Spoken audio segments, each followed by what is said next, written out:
Let me be honest with you for a second. You're probably doing what most people do. You're waiting. Waiting until you earn more. Waiting until the timing feels right. Waiting until life slows down enough for you to finally get serious about money. And here's the brutal truth, that wait is costing you. Every month you delay building a financial foundation, you're essentially handing away your future options. Your ability to leave a job you hate. The ability to handle a medical emergency without going into panic mode. To retire without depending on somebody else. I've seen people in their 40s, good jobs, decent salaries, completely paralyzed because they never built a foundation in their 30s. And I've also seen someone making $40,000 a year quietly stack $20,000 in savings over 2 years just by doing things in the right order. The income wasn't the difference. The sequence was. Most people think fixing their finances requires a huge breakthrough, a higher salary, a lucky investment, or some perfect moment when everything finally lines up. It doesn't. A quick disclaimer. This video is for educational purposes only. It's not a shortcut to getting rich overnight. What I'm sharing is a real approach that has actually worked for me to rebuild and grow my finances over time. So today, I'm going to walk you through exactly what I would do if I woke up tomorrow with zero savings, zero investments, and had to rebuild from scratch. Let's get into it. The very first thing I'd do is open my bank statements. No apps, no spreadsheets, just face the numbers. No scrolling past because they make my stomach drop. I'd be brutally honest about how messy things actually are and track every single dollar. Not just rent or bills, but the tiny stuff that quietly kills your budget. The $12 subscription I forgot I had, the $8 coffee I grabbed because I was tired, the late fees piling up because I wasn't paying attention. Most people are throwing away a couple $100 a month without realizing it, and I'd probably find out I'm one of them. I have a friend who sat down to do this exercise and found she was paying for 3 different music streaming services at the same time. She'd signed up for free trials over the years and just never canceled any of them. That's not stupidity. That's just what happens when you're busy and not paying attention. A research-backed survey found the typical American pays about $219 every month on subscriptions, and most people underestimate that amount because so many charges fly under the radar. That's nearly $2,600 a year on stuff you probably forgot you signed up for. From there, I'd look at my debt. Not just the scary total, but what it's actually costing me each month. A student loan sitting in the background? Problem for later. A credit card burning money with interest? Crisis right now. And I'd figure out my survival number, the bare minimum I need to keep the lights on, and food on the table if everything goes sideways tomorrow. Knowing that floor makes the whole thing feel a little less like a nightmare and a little more like a puzzle I can actually solve. Seeing every mistake in high definition is brutal, but you can't fix a life you're afraid to face. You have to see the mess before you can even think about cleaning it up. Here's the thing, most financial advice misses. They tell you to cut back, but never say how much or for how long. So people make tiny, symbolic changes, skip one dinner out, skip one coffee, and then wonder why nothing actually moves. I've seen people cut $20 a month and expect a transformation. That's not a cut. That's a rounding error. If I had to start over, I'd go into what I call survival mode, and I mean that intentionally. For a defined, temporary period, maybe 60 to 90 days, I would strip my spending down to almost nothing outside of essentials. Cancel streaming services I'm not actively using every week. Cook at home. Stop the convenience shopping, the emotional Target runs, the it's only $50 purchases that add up to $300 by the end of the month. And here's the key thing people miss. This is not punishment. This is strategy. You're not restricting yourself because you're bad with money. You're restricting yourself because you're focused. There's a difference. Athletes do this before a big competition. They cut out distractions and lock in. That's what this phase is. I knew someone who did exactly this. 60 days of intentional survival mode and freed up over $700 a month he genuinely didn't realize he was bleeding out. That $700 became his emergency fund. That emergency fund became his foundation. It all started with 2 months of being focused. Running alongside all of that, there's something that sounds philosophical, but is actually very practical. So stay with me. There are 2 kinds of financial pressure, and knowing the difference between them changes everything. Bad financial pressure is when your rent is due and you don't have it. When your car needs repairs and your account is at zero. When an opportunity comes up and you can't say yes because there's nothing there.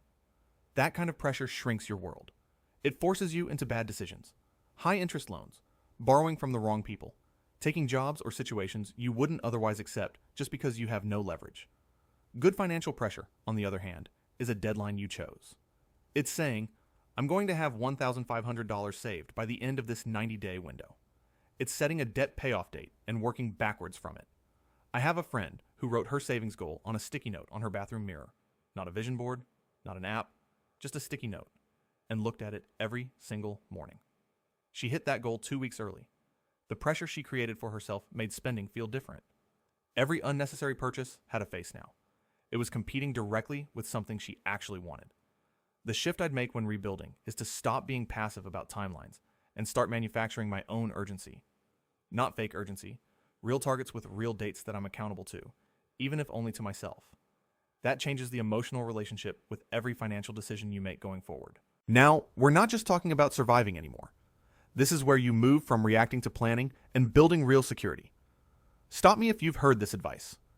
You need a 3 to 6 month emergency fund. And then nothing else. No roadmap for how to get there. Great advice. Really helpful. Thanks. Here's what I'd actually do instead. I wouldn't stress about the full emergency fund all at once. I'd focus on staying ahead of the small fires, building toward $2,000, then $2,500, then $3,000. Why $3,000 specifically? Because I've seen firsthand what having that cushion actually does to someone's stress levels and decision making. I've seen people without it take on high interest debt just to cover a $400 car repair because they had no other option. And I've seen people with $3,000 in a separate account handle that same situation without missing a beat and without going backwards. It's the difference between a bump in the road and a full detour. And I wouldn't leave this money in my checking account where it's tempting to spend. It goes in a separate high-yield savings account, out of sight, ready for real emergencies. Something that seems obvious once you hear it, but most people are doing the exact opposite without realizing it. Saving last doesn't work. The whole idea of, I'll save whatever's left over, is built on the assumption that there will be something left, and there never is. Not because you're undisciplined, but because money without a plan always finds a way out. It fills every available space. Something always comes up. Another bill, another convenience, another small purchase that feels justified in the moment. I've talked to people who genuinely believed they couldn't save because they just didn't have enough. Then they automated $50 a transfer the day after payday, and suddenly, somehow, they managed the rest of the month just fine. That's not magic, that's just human psychology. We spend what's available. The switch I'd make immediately is to save first. Before discretionary spending, before entertainment, before anything optional, a fixed amount moves automatically to that separate savings account. Not a lot at first. Even $50 a week matters here. Because what you're building in this phase isn't just a balance. You're building a habit, an identity. You're becoming someone who saves. And that identity, once it's real, quietly influences every other financial decision you make. I'd automate that transfer to happen the day my paycheck lands, before I have any chance to rationalize spending it elsewhere. Research consistently shows that people who automate savings accumulate more wealth over time than those who don't, not because they earn more, but because the system handles what good intentions alone were never designed to handle. While all of this is happening, I'd also be looking for ways to bring in more. I know what you're thinking. I already have a job. I don't need a side hustle. But hear me out. This isn't about building a second career overnight. It's about creating real, usable income now to give you a cushion and reduce stress while you rebuild. First, I'd sell stuff I don't use. Look around your home. According to a 2023 survey, the average American household has about $7,000 in unused items just sitting around. Old electronics, clothes you haven't worn in years, furniture collecting dust. I've seen someone clear out their garage over a single weekend and walk away with $1,200 on Facebook Marketplace alone. Second, I'd monetize a skill I already have. Freelance writing, tutoring, bookkeeping, social media management, graphic design, whatever you're already good at. You can even start a YouTube channel to document your journey, teach others what you learn, and create opportunities you never expected. I have a friend who started helping small restaurant owners manage their Instagram pages for about $200 a month each. In her first month, she landed 3 clients just by reaching out to local restaurants. She didn't have a business plan or a fancy website. She just had a skill and the willingness to reach out and offer it. And third, if you need to, pick up a small gig for a while. Delivery, rideshare, pet sitting, whatever works with your schedule. Not forever, just long enough to bring in a little extra income while things settle down. When you start seeing money come in, Even if it's just $20 from selling an old jacket, you start to feel like things might actually work out. And once that little bit of momentum starts, it has a way of building on itself. Underneath all the strategies and tips, there's a mindset issue that quietly undermines a lot of people's finances. I've seen it over and over again. People make financial decisions as if their future self is some distant abstract person who will somehow have it more together than they do right now. Future me will handle the retirement stuff. Future me will deal with investing. Future me will have more money to work with.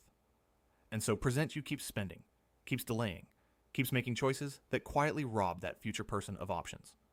I've seen someone reach 52 with virtually nothing saved, genuinely shocked, like they were surprised it happened. And when you trace it back, it wasn't one big catastrophic decision. It was 20 years of treating their future self like a stranger who didn't need to be considered today. The way I like to think about it now is this. Every dollar you save or invest today is basically a small gift you're sending to your future self. That future version of you can't come back and redo the choices you're making right now. Only the person you are today can do that. And the sooner you start thinking of it that way, the more freedom you're giving that future version of yourself. Freedom to slow down, to make choices without pressure, maybe even to stop working one day if you want to, or simply to deal with a tough moment without panic. If I had to start over from scratch, honestly, this is the first thing I would change: how I think about money decisions. Not the strategy, not the investments, but the mindset behind them. Because the strategies only work when the mindset is there underneath, quietly supporting everything else. One thing I've noticed is that most financial plans don't fail because the plan itself is bad. They fail because there's no simple habit that is keeping it alive week after week. That's where a weekly money routine comes in. Not a big monthly budget review, just a small weekly habit. Waiting until the end of the month to look at your finances is a bit like trying to get healthy, but only stepping on the scale once a month. By the time you see the number, a whole month has already passed, and there's not much you can do about it. A quick weekly check-in, even just 15 minutes on a Sunday night or Monday morning, keeps you close enough to your money that small issues don't have time to turn into big ones. I have a friend who calls it her Sunday money date. Nothing fancy, just her, a coffee, her phone, and about 15 minutes looking at what came in, what went out, and whether she's still on track for the month. She told me that after doing that for a couple of months, her whole relationship with money started to change. Not because the habit itself is some kind of magic trick, but because she stopped feeling disconnected from her finances. She actually knew what was going on. And once you know what's going on, you can make small adjustments before things get out of hand. That kind of awareness, built week after week, is what slowly turns a plan into a lifestyle.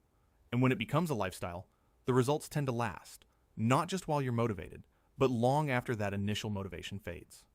So if you're starting from zero right now, for whatever reason, I need you to hear this one thing and hold on to it.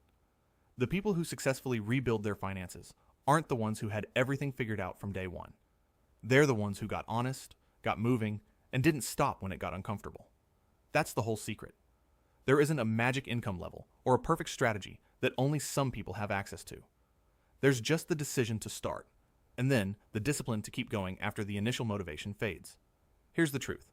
You don't need to have it all figured out. You don't need the perfect plan. Right now, all you need is to start. Just start. Thanks for watching. I'll see you in the next one.